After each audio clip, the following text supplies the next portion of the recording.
এর সঙ্গে আল্লাহ কোরআনে বলছেন ওয়াইজা কিলা লাহুম তাআলা ইলা মা আনজালাল্লাহু ওয়া ইলার রাসূল, যখন তোমাদেরকে আল্লাহ এবং রাসূলের দিকে ডাকা হয়, ওয়াইজা কিলা লাহুম তাআলা ইলা মা আনজালাল্লাহু ওয়া ইলার রাসূল, রাআইতাল মুনাফিক, এই মুনাফিকদের দেখবেন ইয়াসুদ্দুনা আনকা সুদুদান, তারা আপনার থেকে মুখ ফিরিয়ে নিবে।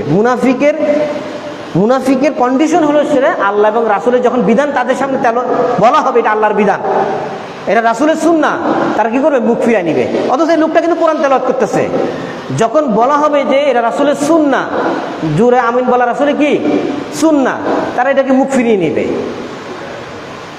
এই লোকটাকে যখন বলবে যে শরিয়া আইন আমাদের বাস্তবায়নের চেষ্টা করতে হবে, এই লোকটা বলবে না না আমরা তো সেকুলারিজমে বিশ্বাসী। এই লোকটা কিন্তু বলবো আমরা তো জাতীয়তাবাদী বিশ্বাসী, অথচ ইসলামবাদে বিশ্বাসী না। ইসলাম আল্লাহ সুবহানাহু ওয়া তাআলা একটা দ্বীন দিয়েছেন, এটা যে প্রতিষ্ঠিত করতে হবে, আকিমুস সালাত এটা বুঝে, আকিমুদ্দিন বুঝে না।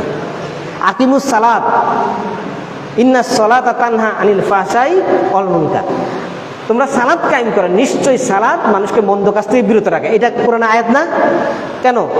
আকিমুদ্দিন এটাকে কোরআনে আয়াত না? সূরা 13 নম্বর আয়াত, আকিমুদ্দিন ওয়ালা তাফাররাকু, তোমরা বিভক্ত হও না, তোমরা দিন কায়েম করো, দিনকে প্রতিষ্ঠা করো, তোমরা এই কারণে বিচ্ছিন্ন হও না, মতানৈক্য করো না। এটাকে কোরআনে আয়াত না? সূরা 13 নম্বর আয়াত। আকিমুস সালাত জানে কিন্তু আকিমুদ্দিন জানে না। এই লোকটাই কিন্তু ফাসেক, এই লোকটাই জালেম, এই লোকটাই হয় তাগুত। তারা যখন সেকুলারিজম প্রতিষ্ঠা করলো, তার মানে তারা আল্লাহর বিধানকে কি করলো? আল্লাহর বিধানকে তারা আর প্রতিষ্ঠিত হতে দিল না। কেউ যদি জাতীয়তার মতবাদ প্রতিষ্ঠা করলো, ঠিক আল্লাহর বিধান প্রতিষ্ঠা করতে দিল। কেউ যদি সমাজতন্ত্র বিধান প্রতিষ্ঠা করলো, সে আল্লাহর বিধান প্রতিষ্ঠা করতে দিল, এই লোকটা তাগুত না?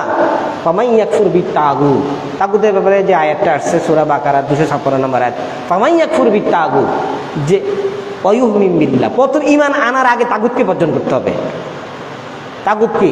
আল্লাহর বিধান যারা বাস্তবায়ন করে না তারাই তাগুত। অনেকগুলো আছে, শয়তান তাগুত, মূর্তি পূজা তাগুত, জাদুকর তাগুত, জ্যোতিষী তাগুত, এরা সবাই তাগুত। যারা নিজের দিকে আহ্বান করে, আল্লাহর দিকে আহ্বান করার তাগুত। তার মধ্যে এর একটা আছে যে যারা আল্লাহর বিধান সমাজে প্রতিষ্ঠা করতে বাধা দেয়, করে না, তারাও তাগুত। তাগুত ফামান ইয়াকফুর বিত-তাগুত ওয়া ইউমিন বিল্লাহ, প্রথমে বলছে তোমরা তাগুতকে বর্জন করো, এরপর আল্লাহর প্রতি ঈমান আনো। ফাকাদ ইসতামসাকা বিল উরওয়াতিল উসকা, তাহলে সে ব্যক্তি এমন এক শক্ত দিন ধারণ করলো লাং ফিসামা লাহা, যা কখনোই ছিঁড়ে যাবে না। মানে ঈমানটা হতে হবে এরকম সাহাবীদের মতো ঈমান। সাহাবীরা দিন বুঝছে, ঈমান বুঝছে, কিন্তু আমরা দিনও বুঝি নাই, ঈমানও বুঝি নাই।